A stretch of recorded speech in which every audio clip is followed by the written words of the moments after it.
Hello my dear ones, आज मैं आपको 10 अमेजिंग बातें सिखाने वाली हूँ जिसको सीखने के बाद आप अपनी लाइफ को बेहतरीन बना लेंगे। देखो, अगर हमें ये पता चल जाए ना कि हमारा दिमाग कैसे काम करता है और हमारा जीवन कैसे बहुत अच्छा चल सकता है, तो बस फिर ज़िंदगी बहुत ही आसान और खूबसूरत लगती है। तो मैं ऑलरेडी बहुत सारी अच्छी अच्छी बातें आपको सिखा चुकी हूँ और आपके कमेंट्स से पता चलता है कि ये सारी वीडियोस आपको बहुत हेल्प करें। तो इस वीडियो को भी उतनी ही सिंसेरिटी से देखना है, उतने ही कमिटमेंट से फॉलो करना है ताकि आप ट्रांसफॉर्म हो जाएं। तो चलिए, सबसे पहला जो पॉइंट है वो है observe your thoughts without judgement. अपने विचारों को आप बस बिना जज किए देखो। अपने माइंड को, वो जो भी कुछ आपके सामने लेकर आ रहा है, उसे सिर्फ और सिर्फ ऑब्जर्व करो, उसे जज मत करो।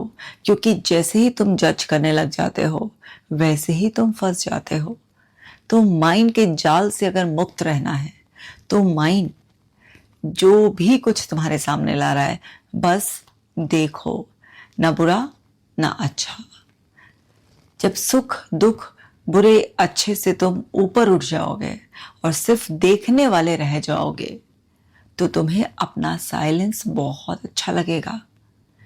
तुम्हें बहुत बहुत ज्यादा गहरी समझ उतर आएगी कि मन कैसे काम करता है। देखो ना, मन हर समय जो भी कुछ तुम्हारे सामने ला रहा है, जरूरी नहीं है वो तुम्हारे लिए अच्छा हो, जरूरी नहीं है कि वो तुम्हारी खुद की चाहत हो, तुम्हारे लिए वो सच में इंपॉर्टेंट हो। मन तो आसपास से तमाम इंफॉर्मेशन इकट्ठा करता रहता है, उसका तो काम ये है। और फिर जो भी रिपीटेड इंफॉर्मेशन वो इकट्ठा करता है उसे बड़ा ही जरूरी बनाकर तुम्हारे सामने पेश कर देता है। अगर तुमने यहाँ पर समझ नहीं रखी कि क्या ये वास्तव में मेरे लिए है, तो तुम फंसे। अब समझ कैसे रखोगे? तुम तो उसे एनालाइज करने में लग गए, तुम तो उसे जज करने में लग गए। सिर्फ उसे देखो कि बार बार क्या रिपीट होकर आ रहा है। अब तुम ऑब्जर्वेशन के प्रोसेस में हो, तुम उसे जज नहीं कर रहे हो।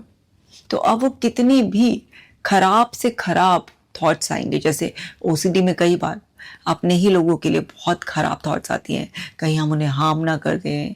कई बार बहुत सेक्सुअल थॉट्स आ जाती हैं, कई बार ऊट पटांग फ्यूचर को लेकर इमेजिनरी थॉट्स इतनी ज़्यादा आ जाती हैं। तो उसे क्या है, हम फौरन मीनिंग देना शुरू कर देते हैं।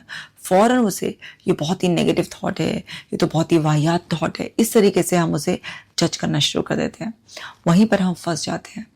थॉट एक जस्ट थॉट है, थॉट एक ग्रुप ऑफ वर्ड्स है, वो एक असम्पशन है। क्यों कुछ हुआ होगा, या अभी जो कुछ हो रहा है उसका एक आइडिया, या फिर आगे क्या हो सकता है उसका एक गैस। इससे ज़्यादा तो और कुछ भी नहीं है ना। तो थॉट को बस थॉट की तरह लेना शुरू कर दो।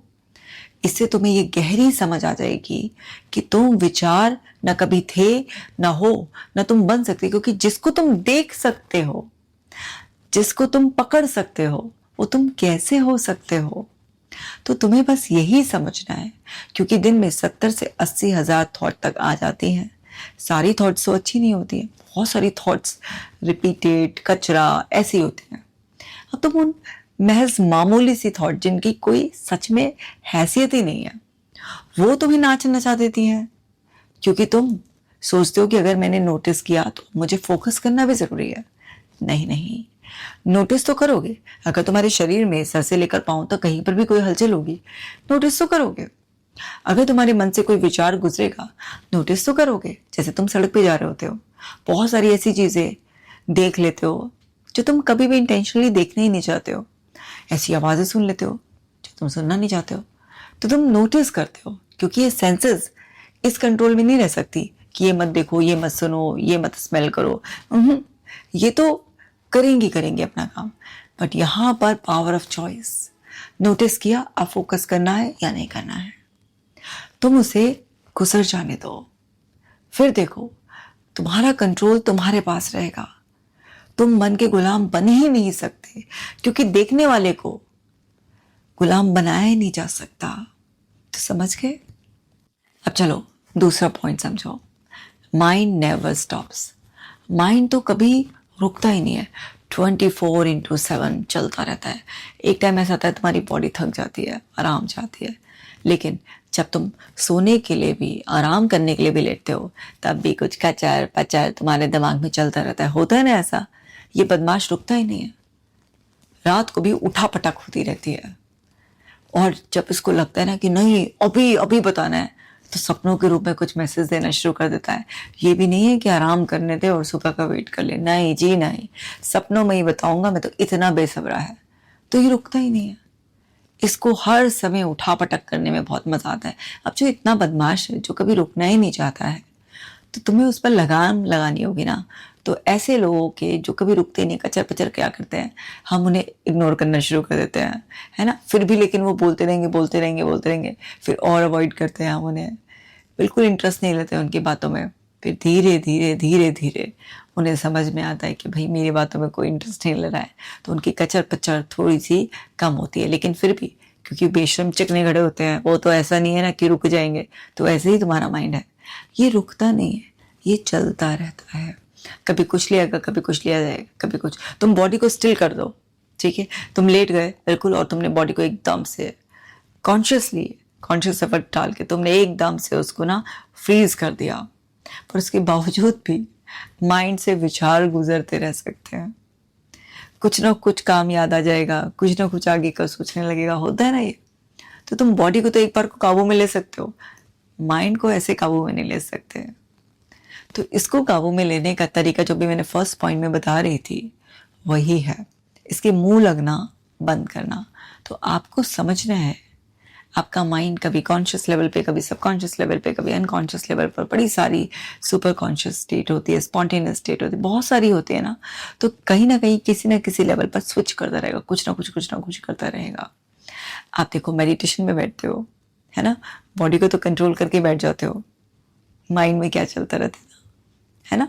उसी के साथ फिर भी हमें बार बार ध्यान को खींच के लाना पड़ता है, टिकाना पड़ता है, फिर भाग जाता है, फिर खींच के लाते हैं, फिर टिकाते हैं, बदमाश फिर भाग जाता है, ऐसा करते हैं ना। इसे इरिटेट मत हो, ये इसकी नेचर है, ये शैतान है, ये रुकेगा नहीं आसानी से। तुम्हें इसके इसी बदमाशी के साथ ही अपने आप को कंफर्टेबल करना होगा कि जा रहा है, जाने तो, धक्के खा के यहीं पे आना है। तो कभी आवाज मार लो तो कभी खुद आ जाएगा। जब तुम इरिटेट होना बंद हो जाते हो, तब जाकर ये और ज्यादा शांत होना शुरू हो जाता है। क्योंकि जब तुम इसकी बदमाशी पर कोई भी रिएक्शन ही नहीं दे रहे हो, तो कोई इंसान कब तक बदमाशी करेगा।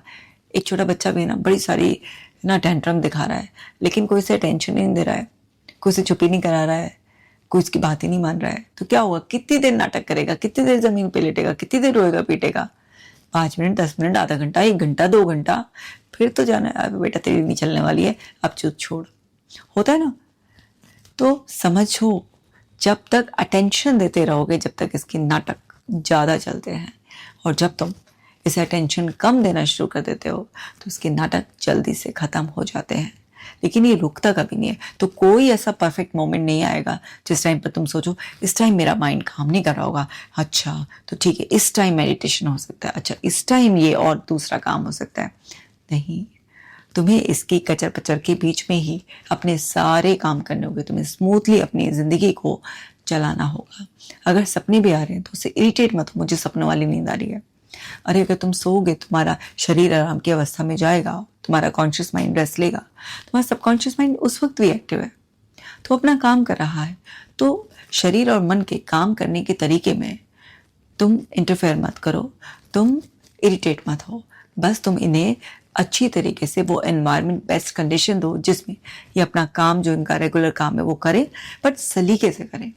ऐसा नहीं है कि वो सपने इतने विविड और ऐसे हो जाएं कि आपको यही लगने लगे कि ना मेरे शरीर को आराम मिला, ना ही मेरे मन को आराम मिला।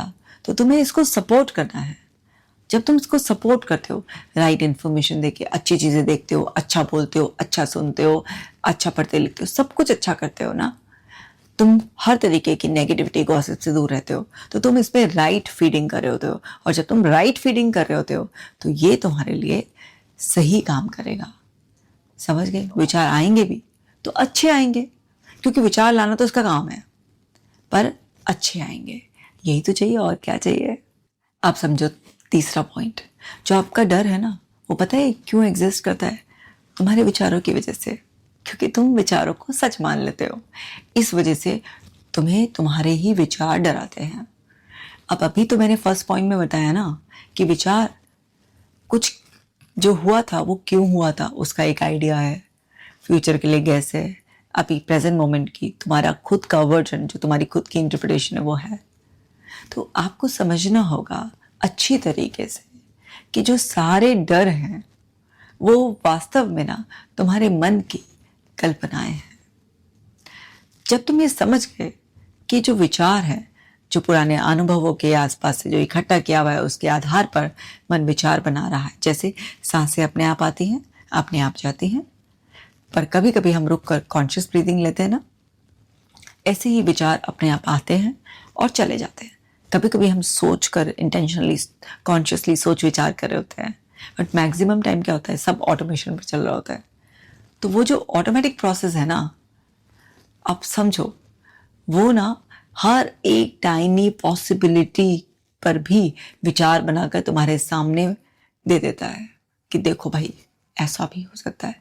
अब तो पॉसिबिलिटी तो इस दुनिया में हर चीज़ की है, अगर ये समझ गए तो तुम डरना बंद हो जाते हो। ये देखो उसकी प्रोबेबिलिटी होने की कितनी है। अब देखो फॉर एग्जाम्पल कोई रोड पर जा रहा है, एक्सीडेंट तो किसी का भी हो सकता है ना।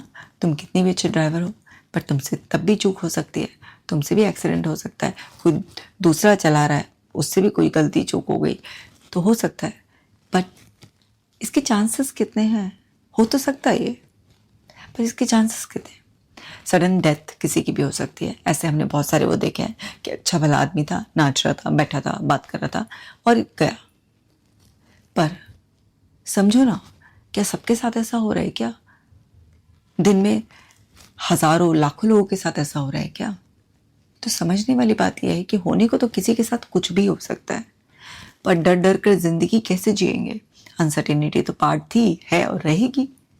इस अनसर्टेन वर्ल्ड में हम 100% सर्टेनिटी तो कभी भी नहीं ढूंढ सकते, तो हमें उस अनसर्टेनिटी के साथ ही कंफर्टेबल होना पड़ेगा। तो हमें ये समझना है कि हमें उलझना नहीं है, हमें डरना नहीं है। अगर कोई वास्तविक परिस्थिति भी ऐसी आएगी जहां पर वास्तविक डर होगा, क्योंकि भय का केंद्र हमारे अंदर दिया है ना, तो भाई वो तो कांपेगा ही ना। वो तो कल्पनाओं से भी जब कांप जाता है, तो वास्तविकता में अगर कोई डर की स्थिति आ गई तो कांपेगा ही, वो तो तुम्हें अलर्ट करेगा ही।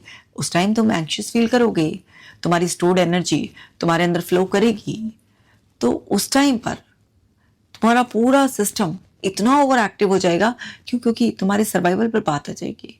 तो उस टाइम पर तुम्हें क्विक डिसीजंस, एक्शंस लेने होंगे, तो तुम्हारा पूरा सिस्टम डिफरेंटली काम करेगा। पर जब ये भय का केंद्र कल्पनाओं से कांपने लगता है बहुत ज्यादा, वहां दिक्कत आती है। तो समझो, जरा रुको, ये जो विचार आ रहे हैं ये विचार सच्चे नहीं है। विचारों को इतना सच मानकर उनसे डर डर कर अवॉइड करने लगोगे, या उन्हें बदलने लगोगे, या फिर डर कर कुछ और फोर्सफुल एक्शन लेने लगोगे, तो क्या होगा? तुम्हारा फियर सेंटर अक्सर ही अपने आप ही वो कंपन महसूस करेगा बिना किसी बात के।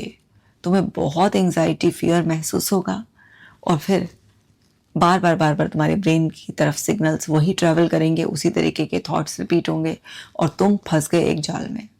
तो समझो, जो सिर्फ तुम्हारे विचारों से डरा रहा है वो सब कल्पना है, क्योंकि अगर वास्तव में कोई डर होगा तो सामने उसके सबूत होंगे।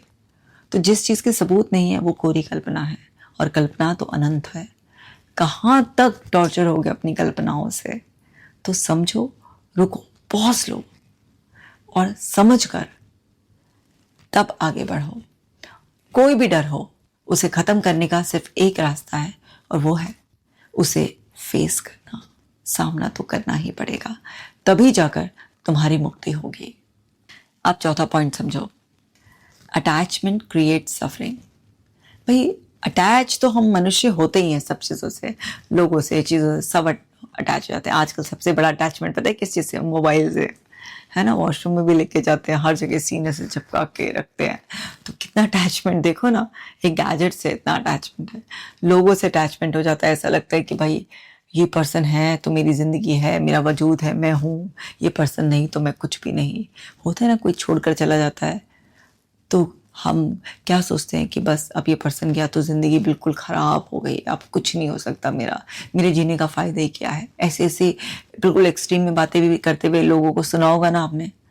तो ओवर अटैचमेंट, चाहे आप किसी भी चीज़ से कर रहे हैं, आप किसी टाइटल से कर रहे हैं, जॉब से, पर्सन से, किसी से भी, आपको बहुत सफरिंग होगी।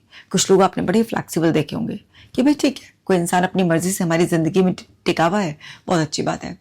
अगर वो कल को जाना चाहता है तो हम ऐसा नहीं है कि उसे बोलेंगे कि ओके बाय बाय, जाओ, तुम्हारे जाने का वेट कर रहे थे। हम कोशिश करेंगे, पूछेंगे, बात करेंगे। बट अगर उसने माइंडसेट बना ही लिया है, अब उसका पूरा नज़रिया ही बदल गया है, तो उसे कन्विंस करने का कोई फ़ायदा नहीं है। क्योंकि आज वो रुक गया, लेकिन कल उसको कोई दूसरा बहाना मिल जाएगा जाने का। तो कारण या बहाना जो भी होगा वो ढूंढता रहेगा उसका दिमाग, क्योंकि अंदर वो पहले डिसीजन बना चुका है। तो ज़बरदस्ती तो किसी को रोकना नहीं होता, लेकिन क्योंकि आप ओवरली अटैच थे, क्योंकि उसके साथ होने से आपके अंदर कुछ मिसिंग जो था उसका फुलफिलमेंट हो रहा था, तो उसके जाने से तकलीफ नहीं है, आपका वो पार्ट आप मिस करोगे, इसलिए आपको तकलीफ हो रही है। तो ओवरली अटैच आप किसी भी चीज़ से हो जाते हो तो भी बहुत ज़्यादा आपको प्रॉब्लम होती है, क्योंकि सारा ओवर अटैचमेंट सफरिंग क्रिएट करता है।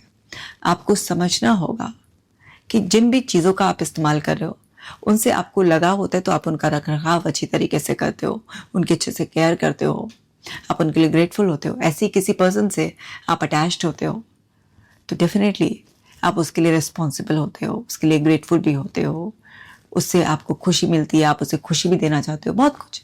लेकिन जब आप किसी भी पर्सन या किसी भी चीज़ से ओवर अटैच हो जाते हो तो वहाँ पर फियर आ जाता है, खो ना जाए, खो ना जाए, खो ना जाए, दूर ना चला जाए, दूर ना चला जाए, दूर ना चला जाए। वहीं पर आपके अंदर वो पॉसेसिवनेस, ऑब्सेसिवनेस में कब कन्वर्ट हो जाती है आपको पता ही नहीं चलता।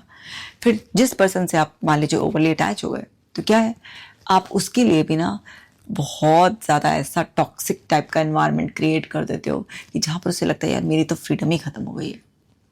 तो आपका ज़्यादा लगाव भी उसके लिए सफरिंग बन जाता है, और आपका ये डर कि कहीं वो मुझसे दूर ना हो जाए, ये आपके लिए सफरिंग बन जाता है। तो किसी भी चीज़ या पर्सन से या सिचुएशन से, जॉब टाइटल से, किसी से भी तुम अगर ओवरली अटैच हो जाते हो, वहीं पर ही तुम्हारी सफरिंग चालू हो जाती है। तो समझो इस गहरी बात को, क्योंकि माइंड सफरिंग अटैचमेंट की वजह से क्रिएट करता है। देखो ना, आप रोड पर जा रहे हो, कोई एक्सीडेंट देख लिया, अब आप जानते नहीं उस पर्सन को, तो क्या है, आपको बहुत बहुत कम दुख होगा। कुछ लोग तो ऐसे होंगे जो ध्यान भी नहीं देंगे, उनको दुख भी नहीं होगा, वो आगे चले जाएंगे। बट वहीं पर अगर किसी अपने के साथ कुछ छोटा सा भी ऐसा हादसा हो जाता है तो कितनी ज़्यादा तकलीफ होती है ना, होती नहीं होती है, अंदर तक दिल रोता है, ऐसा लगता है कि उसके चोट लगी लेकिन हमारा ही शरीर दर्द कर रहा है। तो ये है अटैचमेंट की वजह से। तो अब ह्यूमंस है तो अटैचमेंट तो होगा, पर अटैच और डिटैच दोनों सेम टाइम में अगर होना तुमने सीख लिया और ये समझ लिया कि हर चीज़ यहाँ पर टेम्परेरी है, परिवर्तन संसार का नियम है, तो तुम्हारे अंदर इतनी फ्लैक्सिबिलिटी आ जाएगी, तुम बहुत जल्दी अपने आप को किसी भी मुश्किल से मुश्किल परिस्थिति में संभालोगे, और तुम अपने मन को बिल्कुल भी मौका नहीं दोगे कि वो उन मेमोरीज को रिप्ले करके उसी तरीके के बार बार थॉट्स तुम्हें याद दिलाकर तुम्हें टॉर्चर नहीं कर पाएगा, वो तुम्हें ये सफरिंग नहीं क्रिएट कर पाएगा। और जब माइंड ही जो उसका ओरिजिनेटर है वो ये सब क्रिएट नहीं करेगा तो बॉडी तक वो सफरिंग आएगी नहीं, मतलब तुम फ्री रहोगे। अब अगला पॉइंट समझ लो, इस दुनिया में तुम्हें सच्चाई का अनुभव कोई नहीं करा सकता, सिर्फ तुम्हें सच्चाई के बारे में लोग अपने अपने अनुभव बता सकते हैं जो उनके लिए सच्चाई है, क्योंकि हर व्यक्ति का व्यक्तिगत अनुभव होता है। अब मेरा अनुभव किसी चीज़ को, किसी व्यक्ति को लेकर, कोई भी मैंने अगर प्रैक्टिस एक्सपेरिमेंट किया तो उसका अलग हो सकता है, सेम चीज़ किसी और ने ट्राई की तो उसका अलग एक्सपीरियंस होता है। जैसे मूवी देखने जाते हैं तो क्या होता है, एक ही मूवी को इतने लोग देखते हैं, किसी को बहुत पसंद आती है, किसी को ठीक ठाक लगती है, किसी को लगता है बकवास, पैसा वेस्ट। मूवी तो एक ही है, बट सबके व्यक्तिगत अनुभव है ना। ऐसे ही एक पर्सन किसी के लिए तो बिल्कुल देवता होता है और दूसरे के लिए वो बिल्कुल मतलबी घटिया इंसान हो सकता है। तो समझो, हर एक व्यक्ति का अपना अनुभव होता है। तो तुम्हें तुम्हारी रियलिटी अगर जाननी है तो तुम्हें एक्सपीरियंस लेना पड़ेगा। हाँ, हमारे ह्यूमंस की नेचर क्या होती है, हम कहीं घूमना भी प्लान करते हैं, दूसरे से पूछते हैं, अरे आप वहाँ गए थे, कैसा एक्सपीरियंस रहा, अच्छा था? बोले हाँ जी बहुत मज़ा आया था, ये था वो था, देखने लायक। अब आप दूसरे का एक्सपीरियंस सच मानकर चले गए, अब आप वहाँ गए, क्या है यहाँ देखने लायक? पैसा वेस्ट। लगता है वो कहीं गया नहीं होगा, इसलिए ऐसा लग रहा था यहाँ ये है वो है यहाँ। अरे कुछ नहीं है, ऐसा तो सेम हमने वहाँ देखा था, अरे इससे भी बढ़िया वहाँ देखा था, होता है ना। तो आपका जो वास्तविक अनुभव होगा वही आपको सच्चाई बता सकता है, बाकी तो सब सुनी सुनाई बातें। आप देखो ना, किसी स्पिरिचुअल मेंटर को, एनलाइटेंड मास्टर्स को आप फॉलो करते हैं, आज किसी मोटिवेशनल स्पीकर को, किसी डॉक्टर को, किसी भी जो भी कंटेंट क्रिएट कर रहे हैं, इतने सारे चैनल्स आप देखते सुनते होंगे, तो सबको आप सुनते हैं, तो सब क्या है, अपनी अपनी नॉलेज शेयर कर रहे होते हैं, अपनी ट्रांसफॉर्मेशन जर्नी शेयर कर रहे होते हैं, और लोगों की रिकवरी जैसे मैं भी शेयर करती हूँ। तो पर आपका अपना एक अलग ही व्यक्तिगत अनुभव होगा। आप दूसरों से आइडिया ले सकते हो, जो अच्छा है उसे ले सकते हो, जो आपकी काम का नहीं है उसे छोड़ो, चाहे वो कोई भी हो, चाहे मेरी वीडियो से हो या किसी से भी हो, क्योंकि आप इम्पोर्टेंट हो। तो जो आपके काम का है वो लो, जो आपको लगता है कि अभी मेरे अनुभव में नहीं आया तो उसे आंख बंद कर कर विश्वास मत करो। आपको अपने अनुभव में लाना होगा उस चीज़ को, क्योंकि आपकी ज़िंदगी और ज़िंदगी बहुत इम्पॉर्टेंट है, आप बहुत इम्पॉर्टेंट हो। तो आप सब जो दूसरों की बातों पर कभी भी अंधा विश्वास नहीं करना चाहिए, अपना अनुभव ज़रूर करना चाहिए, क्योंकि सबके व्यक्तिगत अनुभव होते हैं, सबके अपने बिलीफ के, कंडीशनिंग के, एनवायरनमेंट के, बहुत सारे जेनेटिक, बहुत सारे फिल्टर्स लगते हैं।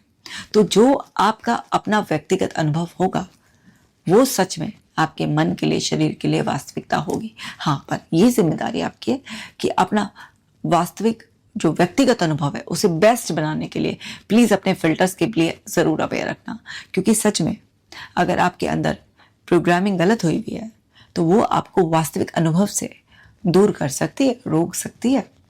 तो इसलिए उन फिल्टर्स से आप कंट्रोल मत हो जाना, वरना आप वास्तविकता को अनुभव करने से चूक जाओगे। यहाँ पर ये भी एक इम्पॉर्टेंट बात है, इस बात का ध्यान रखना, क्योंकि अगर तुमने पहले से माइंडसेट लगाया बेकार, कौन बताएगा मुझे, ये तो बड़ी कॉमन सी बात है, इससे कुछ नहीं होता है, अब तुम किसी को सुनोगे तो तुम वास्तविकता का अनुभव कभी नहीं कर पाओगे। जैसे बहुत सारे लोग आते हैं, अरे मैडम ब्रीदिंग एक्सरसाइज से कुछ नहीं होता, मेडिटेशन से कुछ नहीं होता है, कुछ और कुछ। हाँ, मेडिटेशन ब्रीदिंग एक्सरसाइज से नहीं होता, पूरी दुनिया, भारत की बात नहीं कर रही हूँ मैं, पूरी दुनिया की बात कर रही हूँ मैं। मेडिटेशन और योग और ये ब्रीदिंग एक्सरसाइजेज, ये सब अगर आपके अंदर पूरा नर्वस सिस्टम ओवरलोडेड है, कुछ अंदर अनकंफर्टेबल फीलिंग स्टोर्ड है, आप सोमैटिक रिलीज नहीं करोगे, सोमैटिक एक्सपीरियंस नहीं करोगे, तो आप कैसे ट्रांसफॉर्म होगे?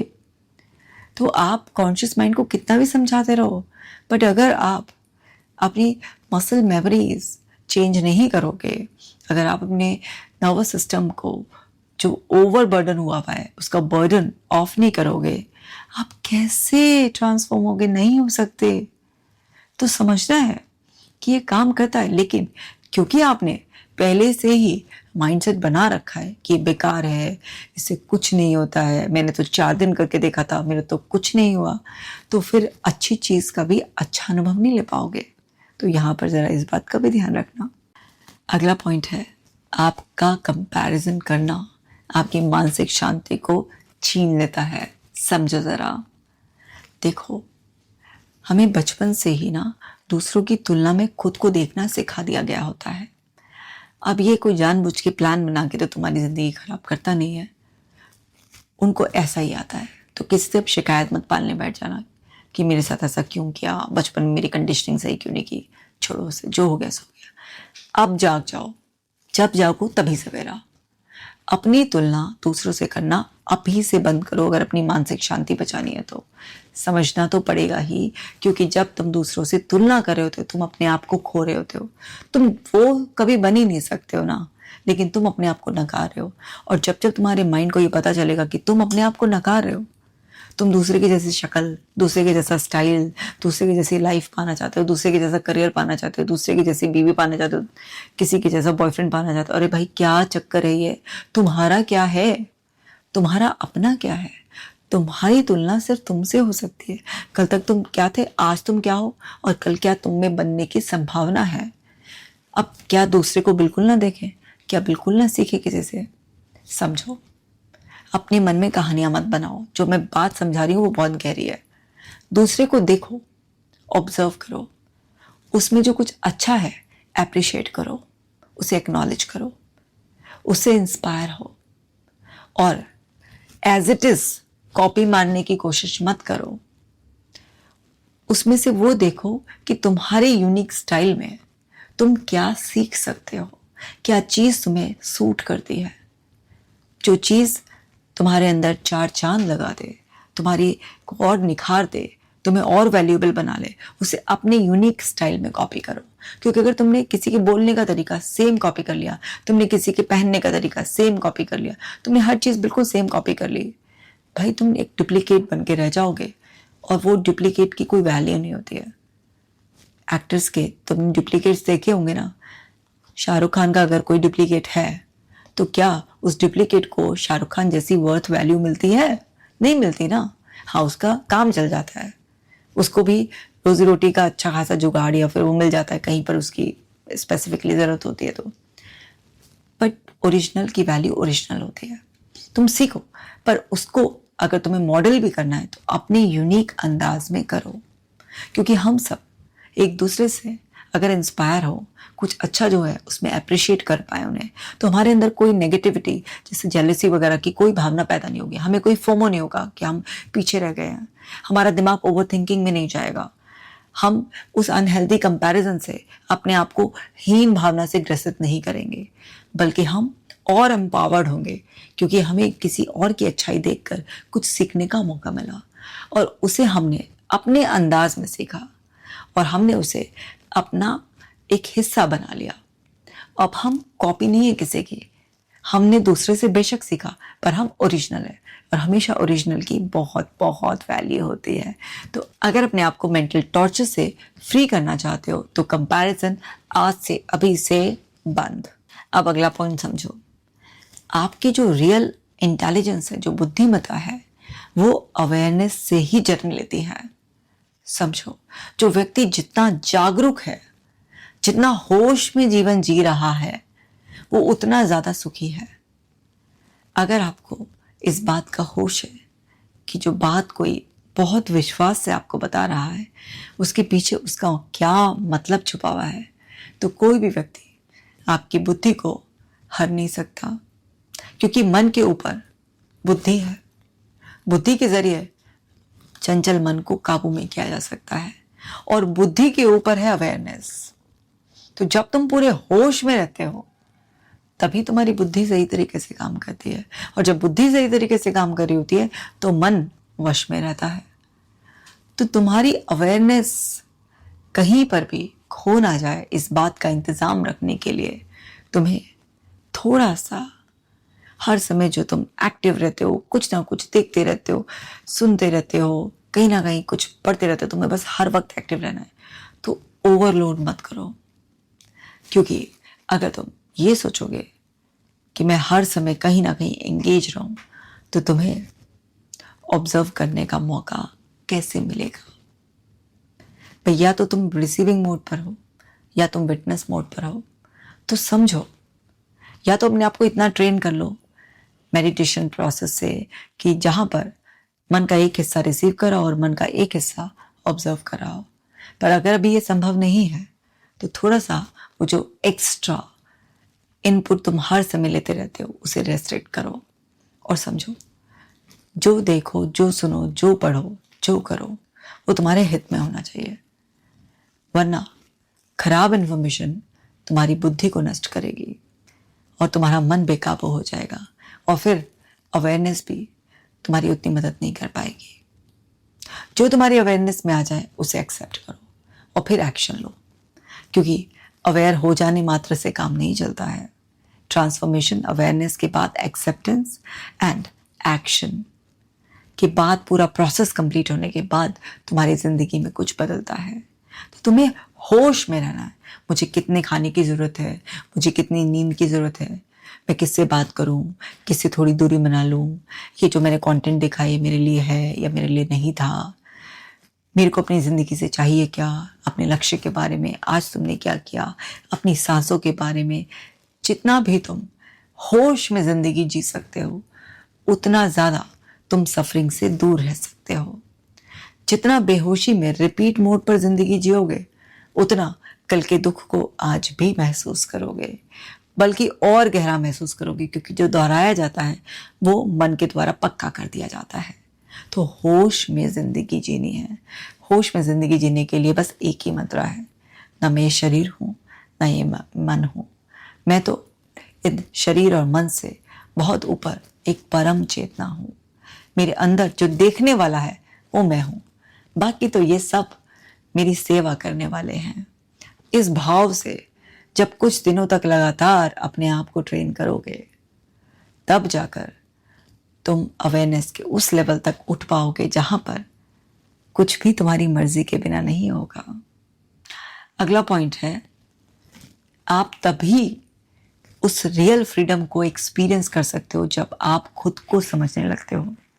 हम ना दूसरों में बहुत टाइम इन्वेस्ट करते हैं, इसको अच्छे से समझ लें, इसको इम्प्रेस कैसे करें, इसको खुश कैसे करें। ये अरे कुछ देर अपने साथ भी बैठ लो।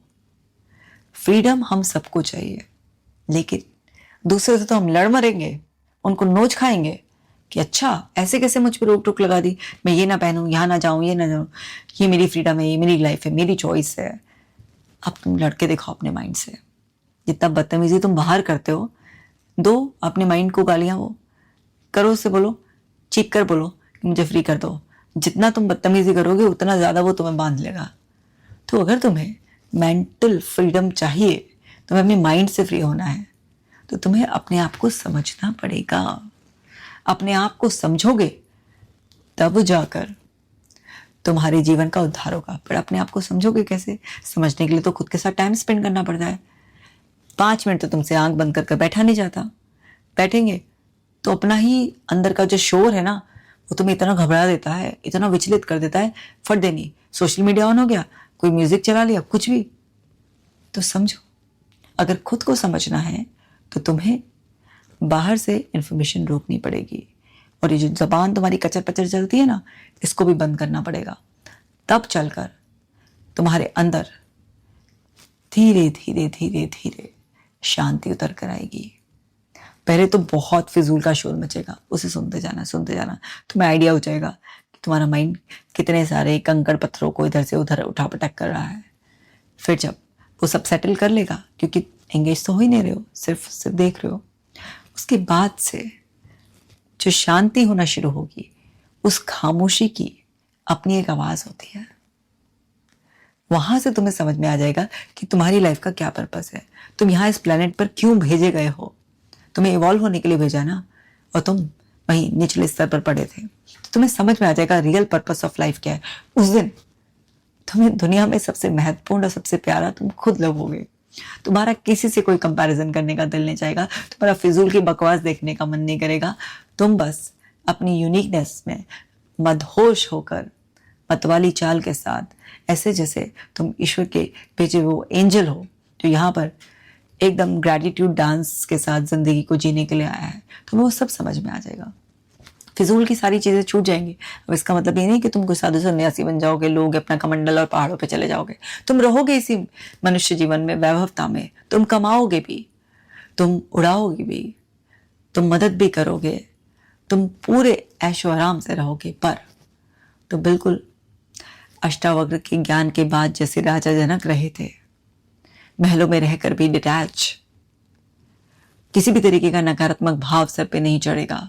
तुम ऐसे जिंदगी जियोगे जब तुम अपने आप को समझ जाओगे।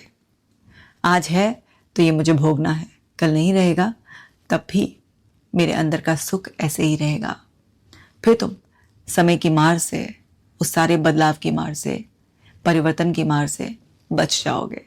बस जिंदगी हो जाएगी तुम्हारी। तुम्हारा ये माइंड तुम्हें बांध नहीं पाएगा कभी भी। अब 9th पॉइंट समझो।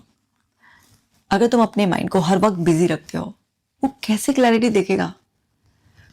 तुम हर वक्त कुछ ना कुछ सुनना, बोलना, पढ़ना, कुछ भी हर समय busy busy busy busy busy busy busy busy, तो कैसे तुम्हें क्लियरली समझ में आएगा? अब मैंने तुम्हें बता दिया कि भाई अपने आप को देखो, समझो, गहरे में उतरो, ये सब कुछ ऐसा। लेकिन ये जो अगला पॉइंट है ना, ये पहले पॉइंट से कनेक्टेड है कि अगर तुम अपने माइंड को फ्री नहीं छोड़ोगे, तुम बोलोगे ऐसे कैसे फ्री छोड़ दें, मेरे सर पे तो इतना सारा काम है, मेरा तो ऑफिस का भी इतना काम है, मेरे तो घर में भी इतना वो है, कभी दोस्त आ जाते हैं, अब थोड़ा सा थकान हो जाती है तो चाहिए ना कि थोड़ी देर मैं कोई मूवी देख लूँ, सीरीज़ देख लूँ, या मैं सोशल मीडिया पे देखूँ क्या चल रहा है दीन दुनिया में, और नहीं तो कुछ अखबार पढ़ लूँ, और कुछ नहीं तो सॉन्ग सुन लो। ना तुम गाड़ी में फ्री, ना तुम घर में फ्री, ना तुम ऑफिस में, कहीं तुम फ्री नहीं हो। चलो भाई, अब तुम्हें अपना जीवन चलाना है तो काम तो करना ही पड़ेगा। तुम ऑफिस में फ्री नहीं हो सकते, समझ में आ गया। बट तुम गाड़ी में जा रहे हो, उस टाइम कौन कह रहा है तुमसे कि कोई साथ में तो उससे बात करते हुए जाओ या गाने ही सुनते हुए जाओ? उस टाइम तो फ्री रह सकते हो ना। तो उस टाइम तो तुम इनपुट को रोक सकते हो ना। रात को तुम अपने बेड पर हो, किसने कहा है तुम मोबाइल उठाओ और देखो? उस टाइम पर कौन सा ऐसा तुम्हारा काम है कि तुम्हें डांट पड़ जाएगी अगर तुम्हारा काम नहीं हुआ तो? उस टाइम तुम अपनी मर्जी से ओवरलोड कर रहे हो ना। तो समझो, हर समय अगर माइंड बहुत ज़्यादा बिजी रहता है, उसे कहीं ना कहीं नई इन्फॉर्मेशन को अंदर भेजना होता है, प्रोसेस करना होता है, कुछ होता है, तो फिर उसे बहुत ज़्यादा क्लैरिटी नहीं आती है। माइंड को अगर आप मल्टीटास्किंग में बिजी रखते हो, ओवरलोड कर देते हो, तो वो क्लैरिटी से कभी सोच नहीं पाता, और जहाँ क्लैरिटी नहीं होती वहाँ कन्फ्यूजन होता है, और वहाँ पर डिसीजंस डिले होते हैं या डिसीजंस रॉन्ग भी साबित हो जाते हैं।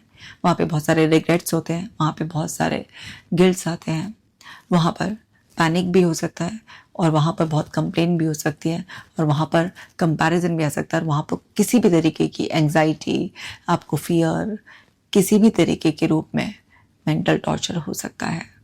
तो आपको ये समझ में आना है, जितना ज़्यादा आप अपने माइंड को ओवरलोडेड रखते हो, उतना ज़्यादा आपका माइंड आपके लिए क्लैरिटी से काम नहीं करता है। उससे बहुत सारी प्रेडिक्शन एरर होती हैं, वो बहुत डिस्टॉर्टेड वर्जन क्विकली बस आपको सर्व करना है उसे तो प्रेजेंट करता है, बहुत सारी चीज़ों को वो डिलीट कर देता है, सेलेक्टिव अटेंशन पे करता है, ओवरलुक कर देता है, बहुत का बिल्कुल डिस्टॉर्टेड मॉडिफाइड मीनिंग देता है, और बहुत सारी सिमिलर चीज़ों को हल्का सा मैच करके जनरलाइज करके आपको दे देता है। यानी कि ओवर बिजी माइंड अपने फिल्टर्स अच्छी तरह से नहीं लगा पाता है। तो इसलिए माइंड को थोड़ा रिलैक्स करना भी, भाई छोड़ो ना, उसे आराम भी तो करने दो। सोचो तुम्हारे पास 24/7 की हेल्प है, ठीक है, घर में। अब तुम्हें यह है कि अच्छा हमने तो एक हेल्प रख रखी है, हमारे को तो 24 घंटे की नौकरी हमने इसको दे रखी है, हम तो सैलरी देते हैं इसे, तुम उसे सोने नहीं दे रहे हो। 4 दिन के बाद तो तुम्हारा काम करने लायक नहीं बचेगा। अगर तुमने अपने घर की हेल्प को, कोई सर्वेंट रख रखा है, उसे भी आराम देते हो नहीं देते हो कि हाँ भाई तू रात को आराम से सो जा, तभी तो सुबह उठकर तुम्हारे काम को आसान करेगा। लेकिन तुम बोलो नहीं, तेरी तो ड्यूटी है 24 घंटे की, जब हमने 24 घंटे अपने घर में रख रखा है, तुझे रात को भी नहीं सोना, तो क्या होगा? वो काम करने लायक ही नहीं बचेगा। तो लाइक वाइज तुम अपने माइंड को बार बार बार बार ओवरबर्डन करते रहोगे, तुम्हारे लिए अच्छे से काम करने लायक नहीं बचता फिर वो। तो इसलिए उसे ब्रेक देना भी बहुत ज़्यादा ज़रूरी है, ध्यान रखो। अब समझो इस वीडियो के लास्ट पॉइंट को, अगर तुम अवेयरनेस में जीना सीख जाते हो तो वो अपने आप में ही ट्रांसफॉर्मेशन का फर्स्ट एंड फाइनल दोनों स्टेज है। देखो, जिस पल तुम अवेयर हो गए ना, जिस वक्त तुम होश में आ गए, तुम्हारी बेहोशी टूट गई, तो तुम्हारे साथ बिल्कुल ऐसा होगा कि जैसे एक कमरे में ना 10 साल से अंधेरा था, अब आकर किसी ने उसमें एक लाइट का जो स्विच था उसे ऑन कर दिया, तो 10 साल का अंधेरा एक पल में गायब हो गया। तो अवेयरनेस में ऐसे ही तुम अपने पुराने पैटर्न्स के जो गुलाम हो ना, बार बार रिपीट मोड पे तुम्हारी जिंदगी चल रही है, और अब तुम्हें होश आ गया, अरे यार हर बार मेरे सोचने का तरीका ही, हर बार मेरे एक्शन लेने का तरीका ही, हर बार मेरे रिएक्शन ऐसा था, इसीलिए मेरे साथ ये होता है। तुम होश में आ गए। अब जब तुम होश में आ गए तो वहीं पर तुम पकड़ कर उस चीज को अलग तरीके से करोगे, तो उसी पल में ट्रांसफॉर्मेशन हो गया, नहीं हो गया? माइंड के लेवल पर तुम्हारे अंदर की दुनिया में ट्रांसफॉर्मेशन एक पल में हो जाता है। उसी ट्रांसफॉर्मेशन के एविडेंसेस क्रिएट करने के लिए हो सकता है तुम्हें कुछ दिन लग जाए या महीने लग जाए, पर अगर यहाँ ट्रांसफॉर्मेशन हो गया ना, तो बाहर तो होगा ही होगा, क्योंकि पहले कोई भी चीज मेंटल लेवल पर होती है, फिर हमारे अंदर की दुनिया से वो चीज़ बाहर प्रकट होती है। जैसे हमारा जन्म माँ के पेट में, है ना, अंधेरी कोठरी में होता है, और फिर जब हम पूरा अस्तित्व में आने के लिए तैयार होते हैं तब हम बाहर की दुनिया में प्रकट होते हैं। तो ऐसे ही हर चीज़ का जन्म पहले तुम्हारे अंदर मन में होगा, फिर वो बाहर प्रकट हो जाएगी। तो अवेयरनेस में, होश में रहना सीखो। इसके लिए माइंडफुलनेस मेडिटेशन, तो ऐप को डाउनलोड कर लो, उसमें माइंडफुलनेस मेडिटेशन मैंने ऑलरेडी आपके लिए बना रखा है। तो उसमें बैठ कर बस आराम से रोज़ 10 मिनट बैठो, अपने विचारों को आते जाते देखो देखो देखो, अवेयरनेस में रहना आ जाएगा। किसी पार्क में चले जाओ, 5 सेंसेस को एक्सपीरियंस करने दो, पर तुम मत उलझो, उन्हें एक्सपीरियंस करने दो, अवेयरनेस में रहना आ जाएगा। खाओ तो ऐसे खाओ कि जैसे ये अमृत है जिसे तुम चख रहे हो। नहाओ तो आनंद लेकर नहाओ। हर एक एक्टिविटी को ऐसा बनाओ कि बस ये ईश्वर की आराधना है। तुम्हें होश में रहना आ जाएगा। सो माय डियर वंस, ये थे 10 अमेजिंग पॉइंट। इन्हें घोट घोट के पी जाओ, और तुम्हें ये जो घोट घोट के पीने के लिए बोल रहे हो ना, ये जीवन का अमृत है। इसको पीने के बाद तुम्हारी जिंदगी बेहद खूबसूरत हो जाएगी, और तुम सारी मेंटल टॉर्चर से, मेंटल सफरिंग से बिल्कुल फ्री हो जाओगे। बॉडी एंड माइंड तुम्हें बहुत अच्छे से सेवा देंगे, और तुम शहंशाहों की तरह, महारानी की तरह अपनी ज़िंदगी बहुत शानदार तरीके से गुजारोगे। तो मिलते हैं आपसे नेक्स्ट वीडियो में। तब तक आप अपना खास ख्याल रखना, और इसे अपने किसी प्यारे दुलारे के पास ज़रूर भेज देना।